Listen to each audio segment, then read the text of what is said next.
All right, Dr. Kevin White, thank you for joining me on Higher Ed Athletics. We're going to be talking about this book in my hand for those watching, The Good Sport: Reflections on a Full Life in College Sports. Uh, I really appreciate Dr. White that Nina King, an alum of the podcast, also did the forward, and that transition uh, from you to her just seems like it's been seamless. And the book itself is just great. I had told you I've read it in like a day and a half. So really, I'm not gonna give everything away in the book. People need to pick it up and read it. I know you've been doing some talks, but I just want to say thank you for joining me and thank you for writing the book. Travis, thank you, and thanks for having me. The book was an opportunity to walk down memory lane in a lot of respects, and just personally in terms of our family, and actually our family, which has deep roots over in Donegal in Ireland. That's kind of where we start the book from, because it's kind of served as kind of a foundational framework for what became my life in the United States, and the rest of it. And of course, you mentioned Nina King's forward. The forward's far better than the book, by the way. If you just bought the book for the forward, it would be a resource well invested. She just did a brilliant job on the forward, but and she's been such an upgrade at Duke. I mean, she's contemporary, new age, smart lawyer. I mean, she's going to be running the whole enterprise before this thing's over, not just Duke. I mean, she's exceptional. Yeah, I think you were probably the AD at the time at Duke, but when I went on, I told Nina that me and my brothers on a impromptu vacation. My older brother was a diehard Duke fan in the Grant Hill days, and so we finally made it there one time, and we accidentally snuck into Cameron, and he there was a basketball around, and so my older brother started shooting threes in Cameron, and Nina's like, because I told her I had visited recently, I was like, security looked a little tighter around campus with some gates and stuff. So I was like, that was before. And so she said the statute of limitations is probably up, but Yeah, it's an awesome campus. it is a great campus, and you mentioned Grant Hill, one of the greats, and not just one of the great Duke guys, but one of the great human beings. I'm so proud. He's got a quote at the top of the book of The Good Sport, Oh which, yeah. by the way, folks, is available on Amazon, and it'll be available on Audible on August the 5th. Are you But doing the Audible? no, I didn't. They gave me a test run, and they kind of thought somebody could do it better, and I agreed. Yeah. So anyway, but I really am excited that people have responded most favorably to my crazy memoir. Coupled with best practices, lessons learned, and the application of business elements to sport. I mean, I have to say I'm actually surprised how people have been as positive, quite frankly, as they are. I'm not a writer by trade.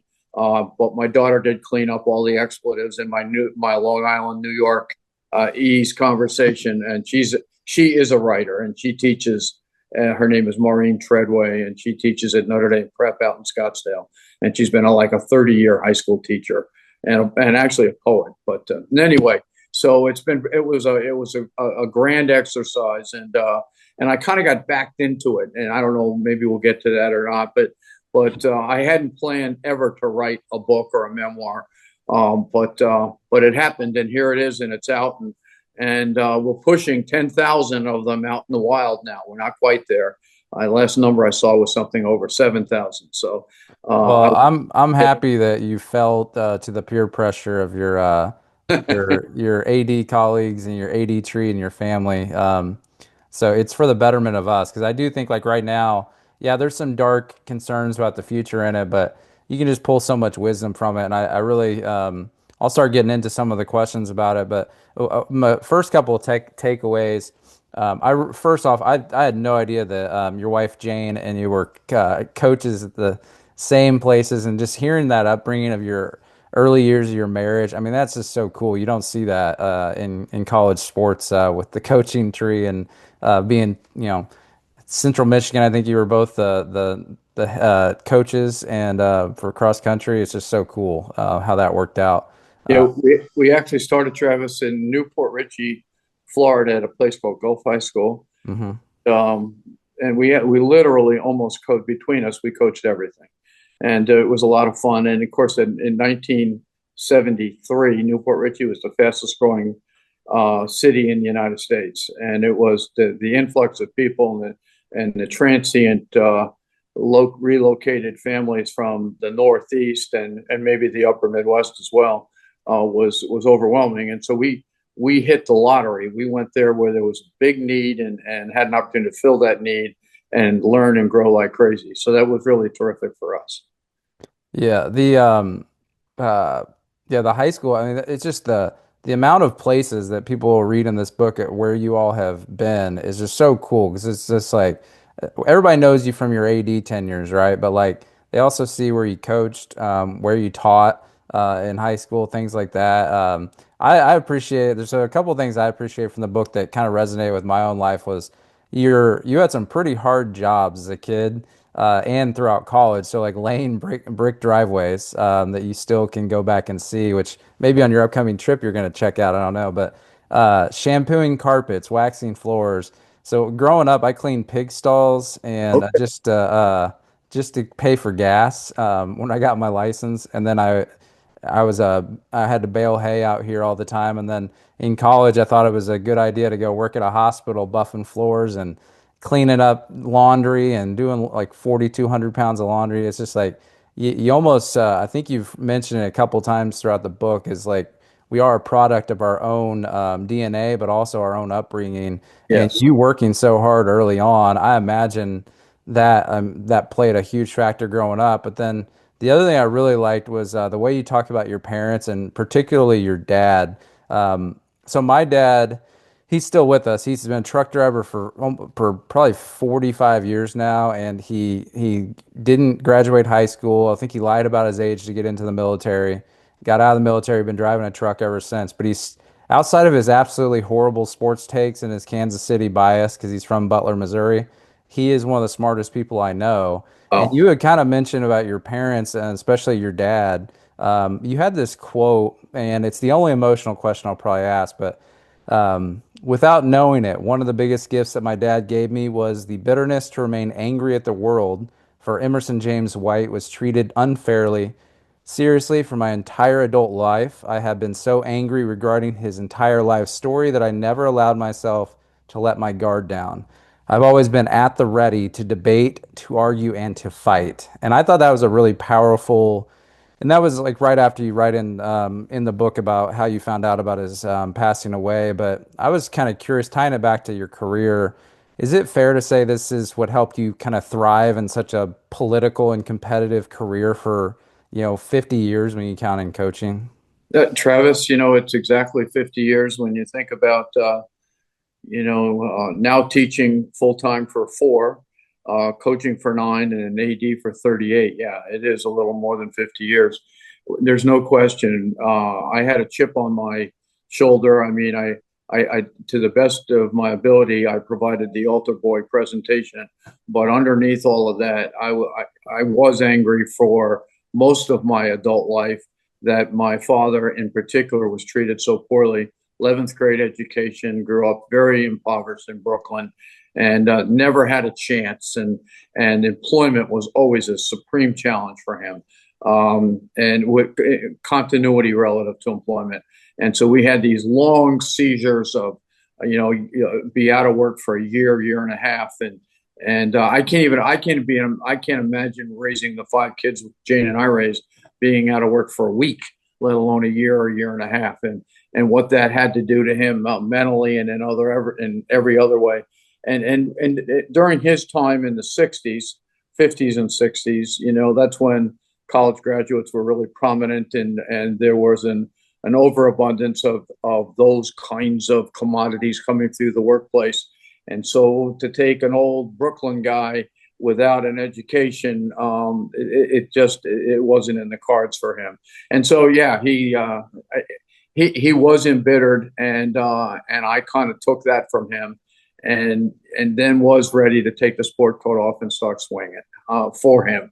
And part of the rationale for writing the book, one was to do, and you didn't ask me this question, but I'll kind of provide it, was to do something with my oldest daughter, who all 5 of our kids have been in education, 4 in college athletics.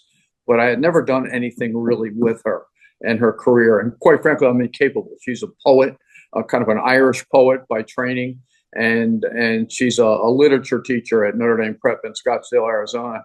And so that was one motivation. The other motivation was to kind of recharacterize my parents and grandparents' existence.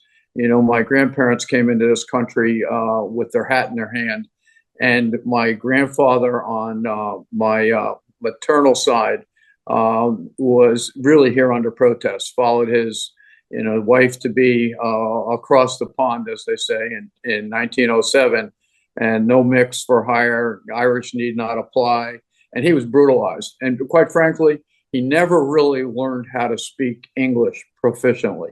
So, I mean, he would brogue you to death. And so every time he opened his mouth, he wasn't hireable in that time in our history. And then my grandfather on the other side was a New York City orphan and had been a trench runner in World War I in 1917.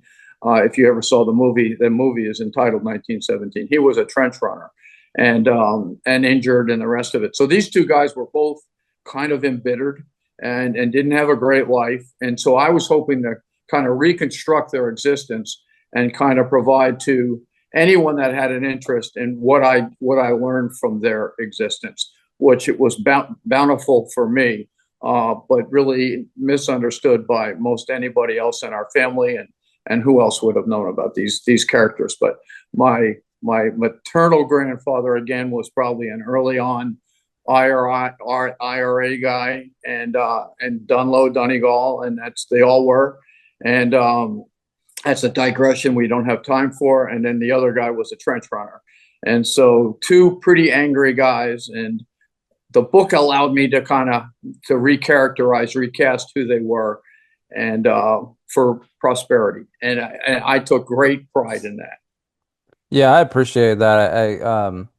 I think more people probably need to lean on their authenticity too in their career, and sometimes that's kind of hard. But like you, it clearly defined a lot of what you get into the book as like you were known as kind of having to clean up stuff at AD stops, and you didn't have like easy stuff to deal with, and I imagine that kind of tenacity did help with your personality and your upbringing. But I also thought it was just cool that you wanted to bring your family into it.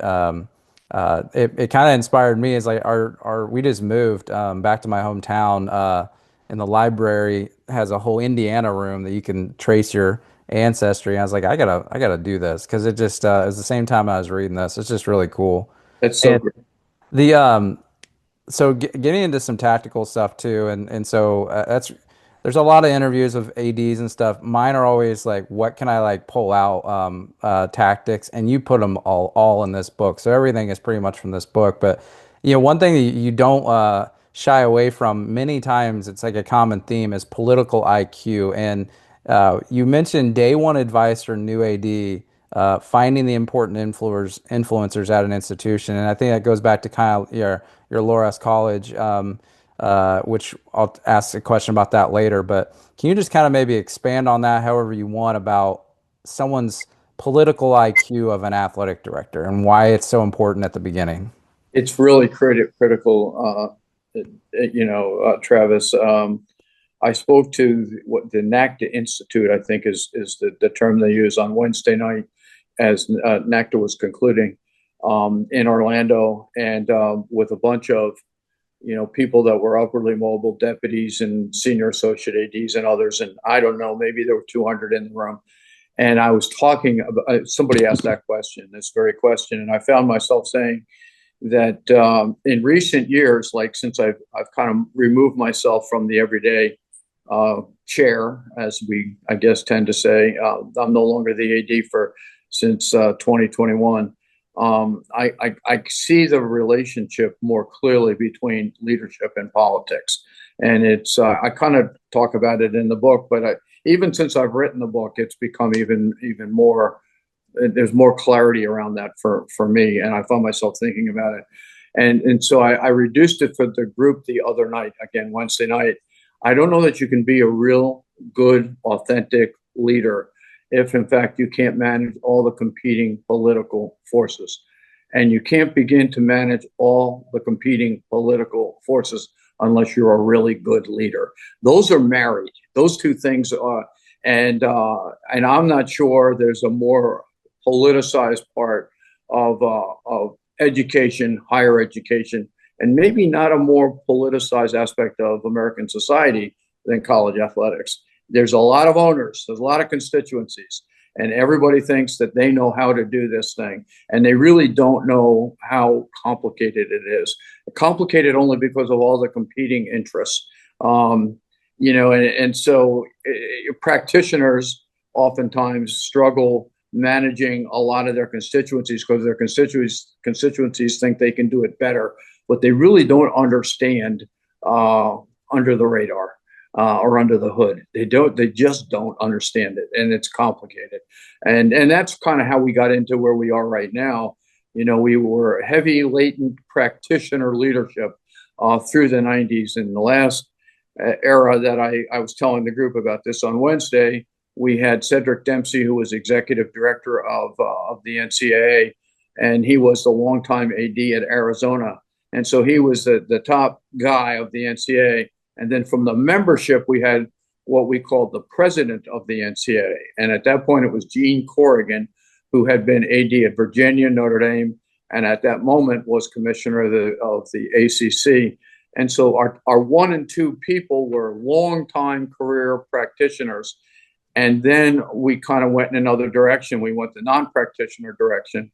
And we've had a lot of challenges, an awful lot of challenges. I think people really kind of thought they understood this thing.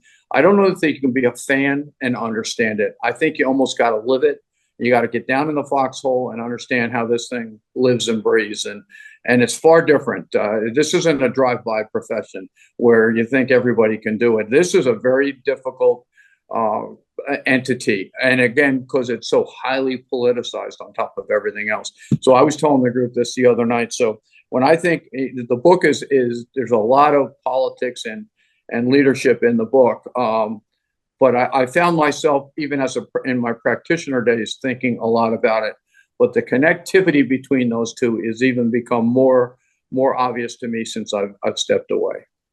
Yeah, so part of my career is I've just always been curious about the industry. I knew a long time ago, we talked about how off camera that I used to live in South Florida, but my whole career, I mean, so I'm 30, 36, 34 of those years have been in Indiana. And my wife and I have an agreement. We got three young boys, grandparents are here, families are here. So we're not leaving. So I knew long ago I wasn't going to go on this path to bounce around, and I kind of put the athletic director practitioner thing away like 15 years ago. But I wanted to study it, and I want to study higher education and how I could blend that. It's kind of how I started this podcast because it was when I got accepted to my doctorate program at IU, which I'm in a higher education one. I decided I was like, well, I'll do this podcast. I was assistant AD at a D2 school at the time, so it's been 5 years, and I'm finally finishing my dissertation, which will be studying AD hires, trends, and then the presidents that hire them. But what opportunity I got that really switched my thinking was 2 years ago. I left IU athletics to go work for D1 Ticker. It didn't work out. I was going to be doing small college GM was the role, and just after that, I missed being on a campus. So I got offered to be the assistant to a Big Ten president, so the president of IU. I was like, well, I've never been an assistant, definitely not to a Big Ten president, but I bet I could learn a lot about political IQ, right? And like how higher education works. And what I realized is between that and my program, a lot of people that want to be athletic directors do not seem to understand even how maybe the politics inside higher education, let alone when they become the AD. And another thing that you talked about was art of anticipation. And so that was another character trait of a good AD. And so my question was, we talk about political IQ, we talk about the art of anticipation. Can an AD be successful with just one of those, or do they really need both to be exceptional? Travis, I think they need both, at least to some degree. I it's going to sound corny here, but I had an uncle who's not long gone. He was 96 when he left us in 2018, and I worked with him a lot in the summers up in Wilkes-Barre, Scranton, Pennsylvania, and he used to talk about anticipation as I was a kid. When I'm saying like 10, 11, 12 years old, and I'd work with him on jobs, and he would say, and then his explanation would be, if I've got to tell you to get on the other end of the board to help me, it's way too late. You should have been there already. And so, I mean, I think about those lessons that we learn along the way. But if I tell you to get on the other end of the board and grab it, it's way too late. You missed the moment. And I think that's true for this ever evolving place of college athletics right now. I told the group the other night, what frightens me is we have some clarity with the House situation now. We're still sorting it out, and there's still a number of things that have yet to be kind of figured out. But at the end of the day, I really hope and wonder somebody's thinking about 2035. What's college athletics going to look at like in 2035 or maybe 2040? And as we all know, in a heartbeat, as an old man, I can tell you, we'll be at 2035 the next time you and I have a conversation. I mean, it's Mhm. incredible how fast this world is moving. And so I just anticipating, I think, or anticipation is a really big, it's a big part of being a leader, being an innovator, execution, but at the same time anticipating what the next moves on the game board look like, and so that you can be in a strong position. I think it's pretty critical, and some people have that innate ability, and some people just don't. They can't see around corners, but seeing around corners I think is highly valuable. Yeah, I kind of wonder as you say that if I just remember listening to everybody and having conversations on the podcast during COVID. Is it seemed like so many people, like leaders, they honestly couldn't see around COVID. It's like we just had to get through the day and we had to get through this. And you Yeah. of all people know that being the chair of the men's basketball committee that Oh year yeah. was just awful. But do you think stuff like that and then the uncertainty of the legal cases has made it hard to even look ahead and around the corner, or people are just so focused on like we just have to get through this thing? Because college athletics has always been kind of like we don't look to the future as much as we do just trying to look at like the next thing. So, for example, Danny, your son was did an interview with his boss, Chancellor Plowman, for a UT series, and he had come out and said the end of the day, it has to be collective bargaining. And some people, they don't see that far ahead. They see like, okay, well, we had cost of attendance stipend, we had this, now we have NIL, now we have house settlement, and then next is what? And like some people just need to see like 10 years, what's it gonna be? Because like I'd rather just get there. I think that kind of maybe that gave people like just vision problems trying to deal with COVID every day. I think in college athletics in the last 8 to 10 years, we've been largely focused on surviving the moment, Yeah. and kind of what you just said in that digression. And I think we need more than that. And I give Danny great credit. He's got the periscope up and he's looking out into the future. And he's a younger guy. He's going to be around for a while, and he feels responsible to kind of just not be in a comfort role, but in prognosticating kind of vision seeking role. And he says what he thinks. There's a Where'd you lot of get that from? well, I don't know. Maybe his mother. I'm not sure. I agree with everything he says and sees, but he's looking at it from his lens, and that's the one that's most important for him. Yeah. Uh, he's true to his lens, and I don't know if we'll get to collective bargaining, but perhaps if we do, if we don't, pardon me, we'll have so much litigation. We'll be in lawsuits till the end of time. I don't know unless we get some federal protection. I don't know that we can perhaps move forward without some form of collective bargaining. So Danny may be absolutely right, or we're going to be entangled in lawsuits forever. Well, one more question about political IQ, then we'll get moving to something else. So be cautious of your time. But so the political IQ, art of anticipation. I think you mentioned it's a skill hard to learn, and I think political IQ too probably is. But how can someone build up their political IQ? Well, it's I talk about it in the book, and I talked to this group on Wednesday night at the Institute. What you do is as you're moving into a new situation, the idea is to identify people that you believe are the biggest, best, fastest, strongest influencers in that particular organization as early on as you can, and get as far up up the totem pole as possible. Identify them, and then interact with them. And maybe early on you get three, four, five people that you identify that are the key influencers in that organization, and ask them who the key influencers are, and all of a sudden you'll get a composite list of like, well, I don't know, 15 people, and you can synthesize that list down to three or four that really are, and to get to those people and to kind of give them a sense of your immediate vision as you walk into a new opportunity, a new leadership role, and to kind of collaborate with them, not ask for them, not asking them their permission and or asking them for what they think you should do, but to kind of get them to somehow buy in, own, and be participatory with you as to what you're going to do.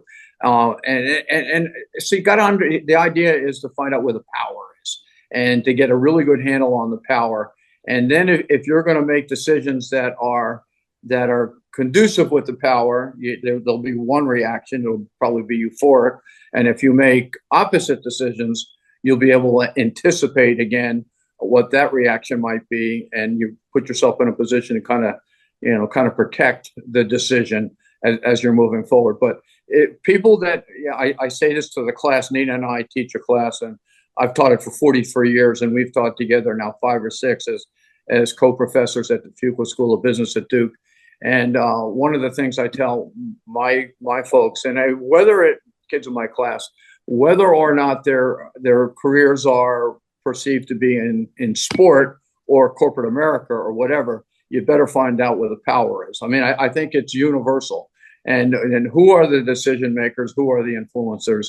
And how does this organization live and breathe? And quite frankly, if you don't do a good job at that, this is what I tell my class, Travis, that don't buy a home, rent. You're not going to be there for very long. When I see truncated appointments, guys go in someplace, head coaches and or leaders, ADs and or university presidents, and they have very short tenures, they did not do a good job. They didn't do the work. They didn't anticipate. They didn't find out where the power was, and quite frankly, they get disinvited so fast their heads spin. I mean, that's what happens. And so, yeah, you can almost see it actually.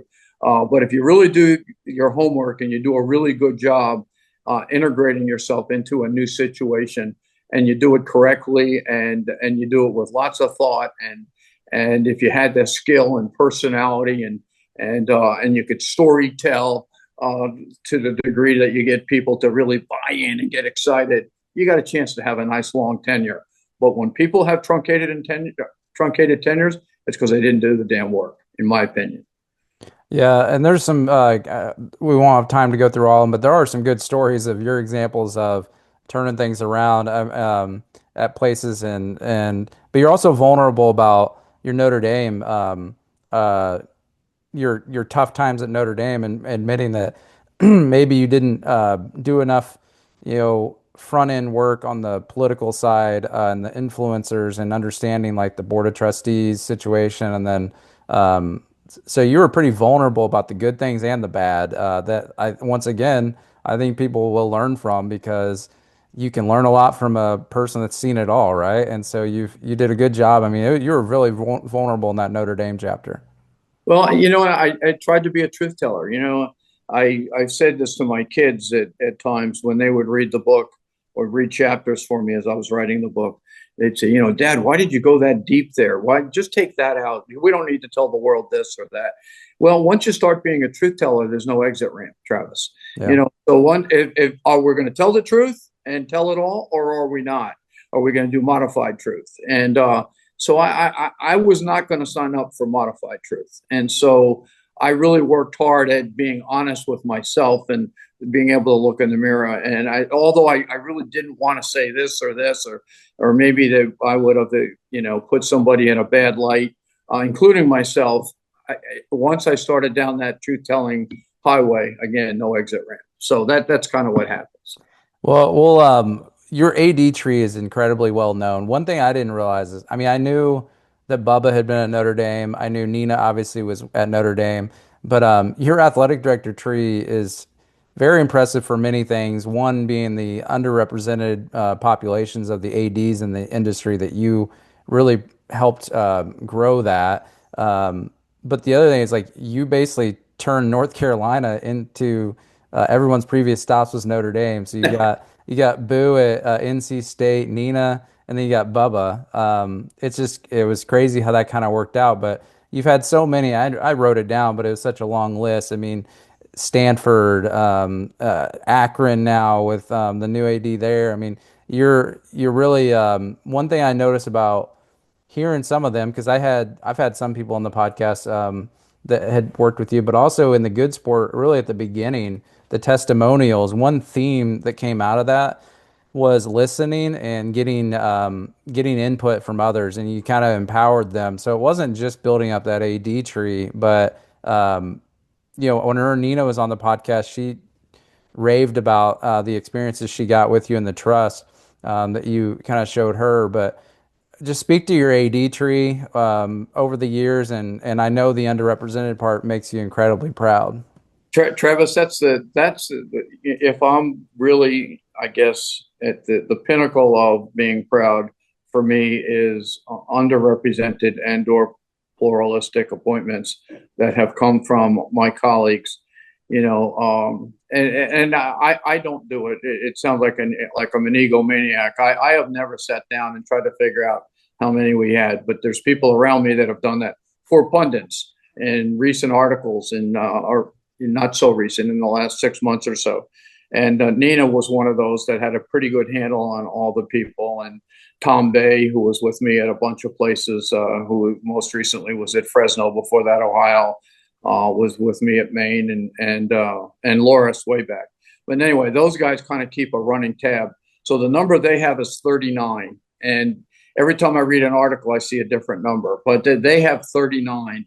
And what I'm most proud of is what you just said, and I appreciate you bringing it up, is 30% of those or more are ethnic minority, underrepresented, and or female, or both. And it's a changing landscape that needed to occur in college athletics. And so at the Institute the other night on Wednesday, I keep coming back to that. That was the most recent public talk I gave. I've thought a lot about it.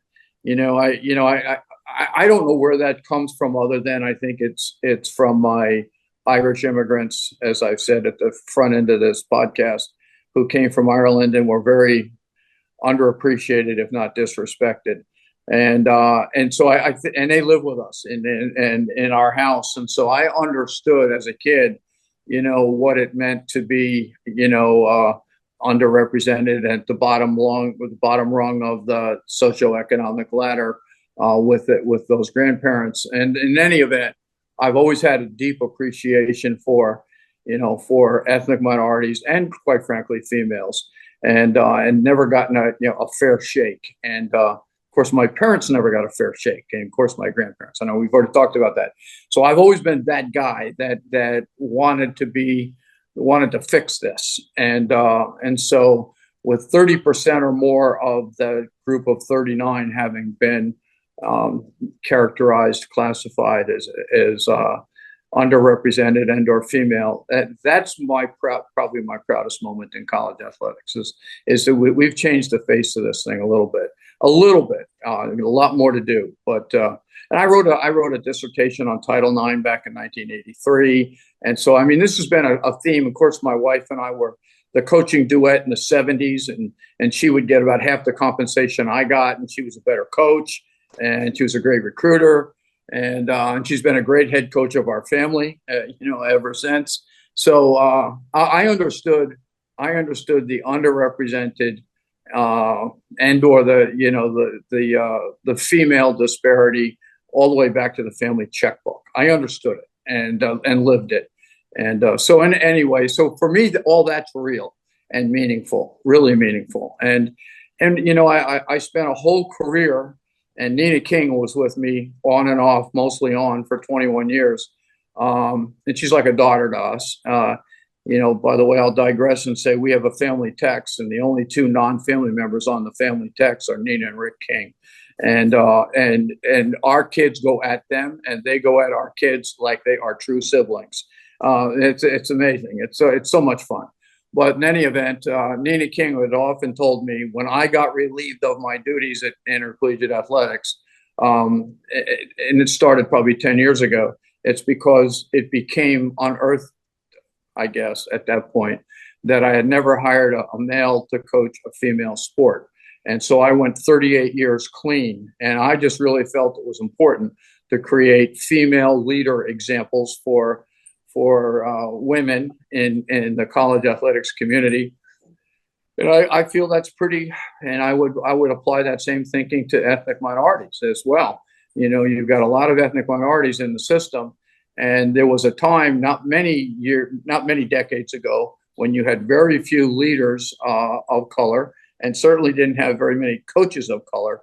And I just really felt we needed to change that. And so I've been criticized, probably rightfully, for doing that because I forced it. And quite frankly, I'd do it again.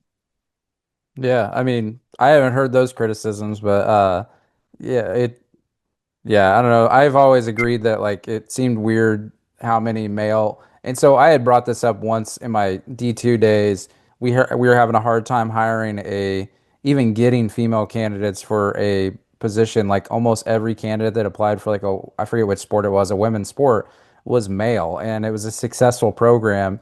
And I had asked my mentor at the time, and she said like, I wish it was different.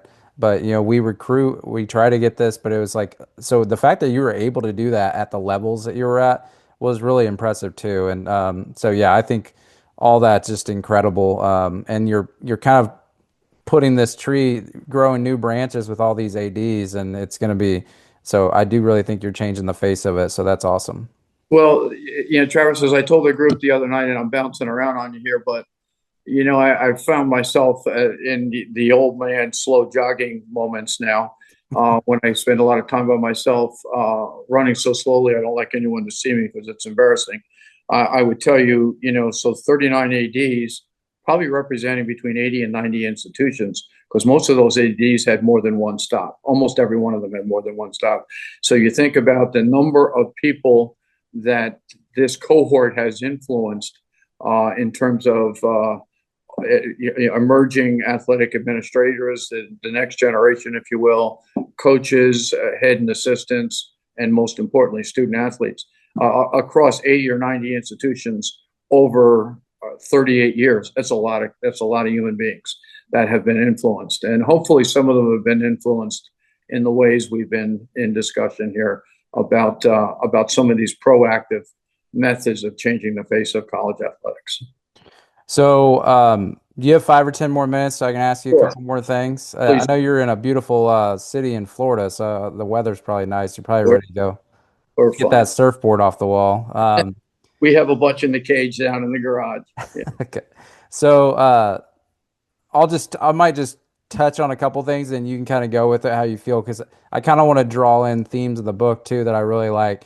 So I'll say two and you can kind of pick which one or both that you want to kind of go into. But one is resources being woefully incompatible with the expectations of an institution. You refer to this in the book several times as loaves and fishes. And so the loaves and fishes approach, I really like that because I'm a man of faith too. So I think it's a great kind of story to quickly tell someone what they need to do. But I do think there's with people whether they're opting in or opting out of house, they're probably going to still have these expectations and their resources. We talked about state budget cuts, so that's one thing. And then you also mentioned that Loras College was a laboratory for you and the perfect appointment. And there's been a couple ADs throughout the years on here that started as maybe a D2 or a NAIA AD early in their career. and they said similar thing that they could pretty much try things, and it really helped them kind of build up their toolbox, I guess. So those two things, take it how you want. Well, I'll kind of package them together, Travis. I'm trying to think where we are here in terms of time. I guess it was April, mid-April, early April. I did a book event and in Dubuque, Iowa, at Loras College, and we had a great turnout.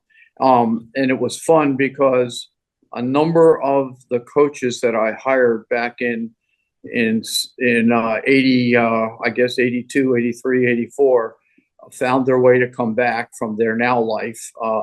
Many of them have long left coaching, and these were people that we hired for nickels and dimes. We didn't have any money, and to have them come back and tell me about their families and where their kids went to college, and they're all in their 60s now. When I hired these people, they were 22, 23, 24 years old, and it was really gratifying to see that they've had great lives, and they got launched in college athletics. But talk about loaves and fishes, that was loaves and fishes. I mean, there was absolutely no money, and we created a big event to pull the town in, the National Catholic Basketball Tournament, and we created a lot of pizzazz with that. So we kind of did some alternate means to make it relevant and to make it impactful, and people did create careers out of those experiences, and they've had some pretty meaningful lives. So that was a really cool experience. And if I may, one more digression, I went to just now about 6 weeks ago, 5 weeks ago, to Southeast Missouri State for the first time in a long, long time, in many decades. And I did a book event. And some of the kids, one kid in particular that I coached 42 years ago, who was an iconic student athlete, walked in through the door and at this event, and I hadn't seen him in all those years. So the book has allowed me to connect to former employees, coaches, staff, and also to former athletes.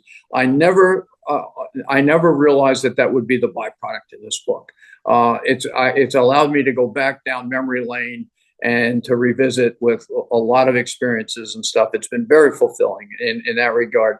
And I would have never anticipated that to the degree that I've experienced it. But Yeah, that's Loras College was clearly Loaves and Fishes, a little Catholic school, which had a very interesting connection to Notre yeah, Dame. that's what I was gonna say. Yeah, I know, who would have thought that?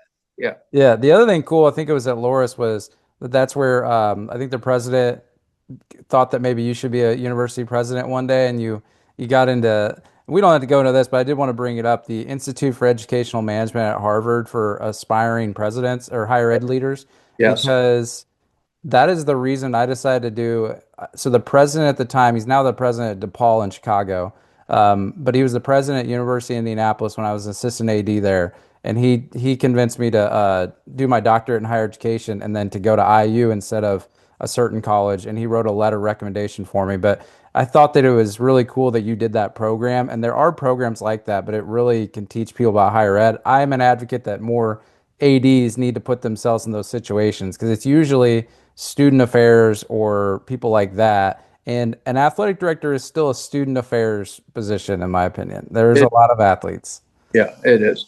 In fact, it wasn't the president that pushed me to that program. It was what in the Loras world was the chancellor. So Okay. the Bishop of Dubuque was the chancellor of Loras College. And so he grabbed a hold of me. His name was Dan Kucera, Archbishop Kucera. And he had said, I want you to become the college president, and I want you to do it here at Loras.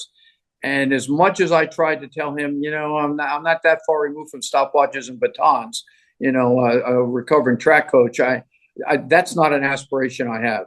And he wouldn't hear it. And it was one of those, as you've been there yourself, I'm sure. I'm not asking you. I'm telling you, you're going to go to this Harvard program if we can get you in. Of course, he got me in, and I went. And I was really at that point. I don't know what's happened since then. I've had no connection. I was the only athletics person ever in that program back in the day in 1985. They made a big point of that. I was the only athletics person. So with a cohort, a class of 92, I became, anytime there was an athletics topic, I Yep. would be talking to the group. I was the only resident athletics person, and I was at a small school, obviously, but it was fascinating. And but he pushed me there. And anyway, and but no regrets. In fact, the guy off of my staff, Jim Collins, later on became president at Loras, and he's just retiring the end of June this month after 25 years. And when he was going through the process to become president, I was on the Loras College board when I was at Notre Dame. So I'm really proud of Jim's tenure. And he did far better than I could have ever done anyway. Yeah, and he was brilliant. That's awesome. In Arizona State and Georgetown, if anyone is interested in programs like that, I'm sure the one Harvard's still in there, but they do a really good one now too. The Georgetown and Arizona State, I think they're like 5 years in, but uh, people need to consider doing that. So I want to I'll end it with really a fun question, but I did want to ask about your family history and your Irish Catholic faith. It's a large theme of the book because I think this is a perfect blend. For one, I like that every chapter of your AD stop, there's a chapter there because it really helps, I think, just someone like visualize it and the situation and this institution. But throughout, I mean, you early on in the book talk about your life growing up and in Queens and then or Long Island, and then your grandparents, your parents, all of that. But also, you almost started at seminary or whatever. You're thinking about doing that. It's a kind of a funny story how you almost became that instead of an AD, but just kind of throughout your career, if you're comfortable talking about, and I know you're a truth teller, I'm just kind of curious, like, how does your faith in God and your Catholic faith kind of got you through this career to now where you can kind of enjoy what you've done by recapping this book? Well, Travis, I would have to say, if I'm going to be a truth teller, I've never really, I don't rest on what's happened. I'm still pursuing. I'm still a pursuer, a person that pursues the next chapter, the next thing, the next moment. I don't know. But so I'm not on my laurels at all. I don't have any laurels to rest on. But I always felt that there was a plan for me. And I guess I somehow that was instilled in me, and I had great confidence in that. Really quickly, in terms of the seminary summer in '63, it was the order was the Graymore Friars. It was Montour Falls, New York, and our parish priest, where I was an altar boy, calls my parents, and of course my ethnic Irish grandparents were living with us, and he invites himself to dinner at our house, and without any agenda. And I didn't know if I was in trouble or not. I mean, you wonder. He oversaw the elementary school I was in, and he shows up at dinner, and he makes the statement to my parents and grandparents that I think Kevin has a vocation.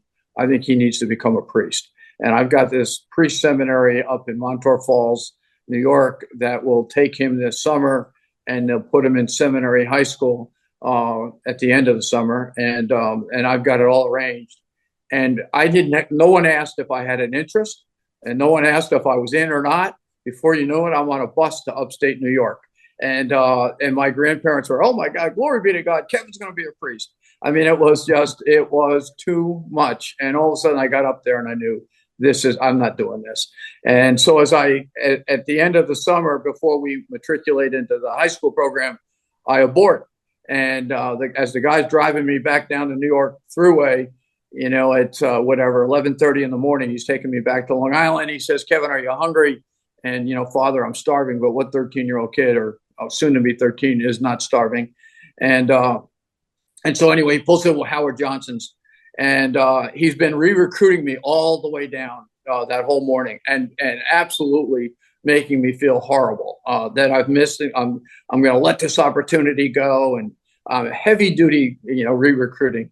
And so anyway, we pull into the Howard Johnson's. He pulls in, and the place is jammed at the entrance, and I can see there's a long wait for a table. It's apparent to me, even as a kid. And of course, he's got the collar on. He doesn't think this applies to him. So he kind of grabs me and he walks to the front of the line, asks for the hostess, and she says, "Father, it'll be like 45 minutes." I don't remember, something like that. In the back of the restaurant, a guy in a very strikingly handsome guy in a gray flannel suit stands up. "Father, bring the kid, bring the kid." And so we go over to this guy's table. He said, would you have lunch with me? Can I provide you with a lunch on your journey?" And so we sit down with this guy, and of course, then the guy says, "What's the nature of your travel?" And the priest right away starts in. He says, "This kid thought he wanted to be a priest, and then we spend the whole summer with him. Then what he wants to do." And I mean, he's bashing me pretty good. I'm about ready to crawl under the table. And so with that, the guy says, "Father, I'm a product of parochial school myself." And he said, I think he said I went to Scranton Prep. And then I ended up going to the University of Notre Dame. And in any event, so the priest said, "Really, you went to Notre Dame?" And the priest is now all ears. And he had said, "Yeah." And I said, "I played some football at Notre Dame." The priest said, "And who are you, sir?" "My name is Jim Crowley, one of the four horsemen." And so then Jim goes on the attack at this priest and says, "This kid will be all right. Leave him alone. He's going to find his own path," and the rest of it. And so I tell a story in the book when Monk Malloy offers me the AD job at Notre Dame. It's on the third floor of the main building, the Golden Dome.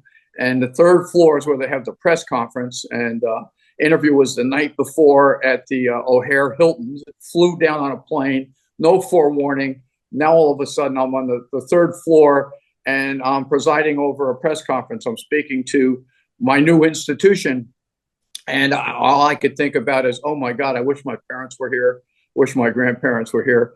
And by the way, Jim Crowley, I'm the guy that you bought lunch for. I'm thinking, because he's looking down from up top. And but that's the truth. Couldn't be more true. But so I had this moment where I was being pressured by family, particularly strong Irish Catholic family from the motherland, saying, they had me preordained that I was going down that path. And in any event, that's the story, and I try to recapture it in the book.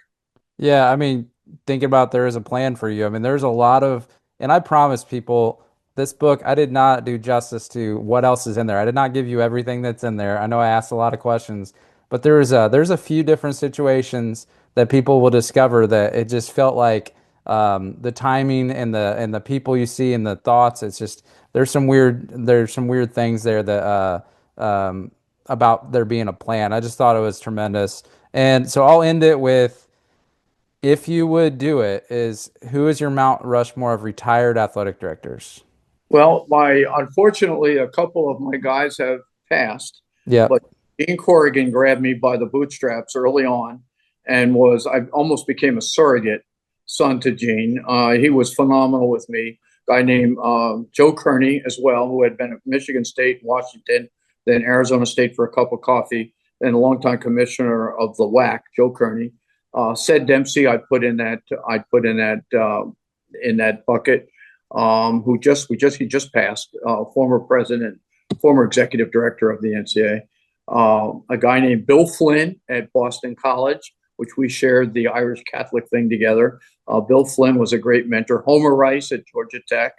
And I'm sure I'm forgetting some people, but those are the guys that really grabbed me early on in like 83 when I started attending my first NACDA, and got a hold of me and kind of managed my career.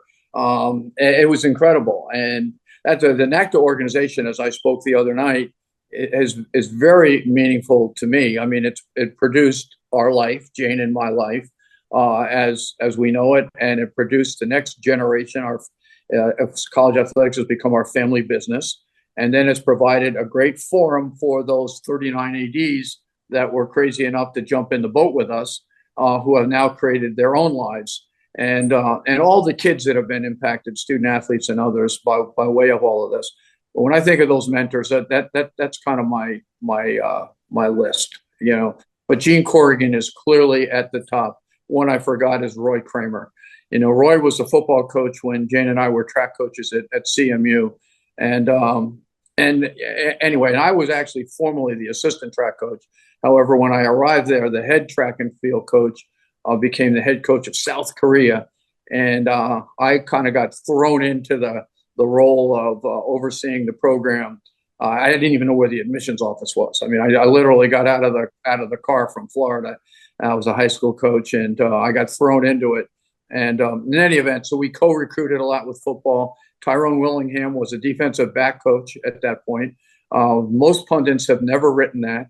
I mean, so Tyrone and I had a pre-existing relationship, and I think the world of that guy. He's one of the greatest human beings on the planet. He's in my top two or three human being list of all times. And so, anyway, so Roy Kramer, I've already said, Bill Flynn, obviously Cedric Dempsey, Gene Corrigan, Homer Rice, I, We gotta get the jackhammers out and make this Mount Rushmore a little bigger. Sounds I, like. I've enjoyed a great Mount Rushmore, a lot of Yeah, great. I'd say so. Well, I won't ask you your modern one because I was thinking as well, Nina, Danny, and Brian got to be on there, and then the fourth, I guess we could just say who of the other 39 are we gonna put up Uh, there? So I won't make you choose your fourth unless you have one. well, I mean, I so many. I mean, I I'm know. so proud of Alan finding his way to Pitt now. Oh yeah. He had a tough go at Auburn, and Alan was one of ours. I mean, Bubba Cunningham is as smart as anybody in our business. He's really skilled. Boo has done a brilliant job at NC State. From our Duke time, Stan Wilcox became the AD at Florida State, and Hmm. that's EVP, second in command at the NCAA. So I mean, and Bernard was at Stanford. We've had so many great ones, and that's quite frankly, that's why I was able to go for so long. I was surrounded by such great people. They wouldn't let me fail, and I was very fortunate. Well, Dr. White, I appreciate you coming on and talk about the good sport Thank available on Amazon. I'll put the link on there. It's Reflections on a Full Life in College Sports.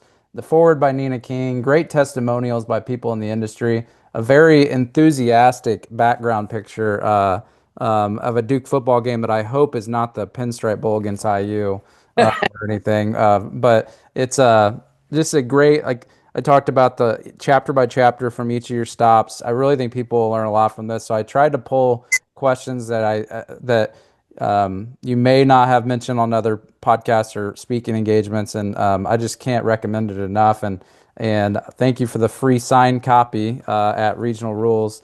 So I appreciate that. I think it's just hearing you and Jane's story throughout the book, very incredible. And I'll end the recording as we say bye, but I won't hang up on you because I want to say thank you off air too. But thanks for being on Higher Ed Athletics. It's an honor. Thanks, Travis, for having me. Thanks for the invitation.